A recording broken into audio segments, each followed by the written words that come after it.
Alright, so it's now time to award the best fighters of 2022. I'm going to be awarding the Fight of the Year, KO of the Year, Submission of the Year, Male and Female Fighters of the Year, and the Prospect of the Year.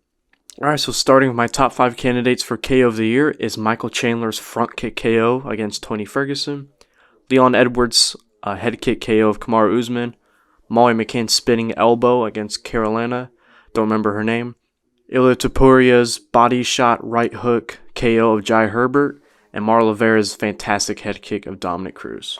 And this kid's opinions 2022 knockout of the year is a no-brainer in Leon Edwards' head kick KO of Kamaru Usman to capture his first ever belt in the UFC. Alright, so submission of the year is consisting of Tresean Gore's nasty submission over Cody Brundage, Jessica Andrade's standing arm triangle against Amanda Lemos, Kyler Phillips' submission win, which was a triangle armbar over Marcelo Rojo, Matt Schnell's triangle over Sumer Durji, and lastly, Paddy Pimblett's rear naked choke of Jordan Levitt. And this is really close, to be honest. All of these submissions are fantastic. And the fact that the media chose Charles Oliveira's basic submission, it was just a rear naked choke over Justin Gaethje. That's just, it's a really bad decision and quite stupid. But my winner, who is the true winner of submission of the year, is Matt Schnell's triangle. That was a crazy fight, and that's part of my top 5 fights of the year. It's not that it was just a triangle. The reason that triangle is better than, say, Paul Gregg's triangle is the way he put him out. I mean, Sumer Durji was literally out cold. It was brutal. It's one of the scariest submission victories I've ever seen. So congrats to Matt Schnell. On to fight of the year, we got John Castaneda versus Daniel Santos, Glover Teixeira versus Yuri Prochazka, Khamzat Chimaev versus Gilbert Burns, David Onama versus Nate Landwehr, and lastly, Matt Schnell versus Sumer Durji, like I just talked about.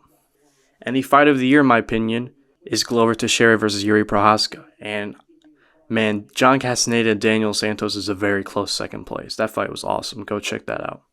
But this fight was amazing. It's one of the true back and forth fights. Every single round, somebody else won.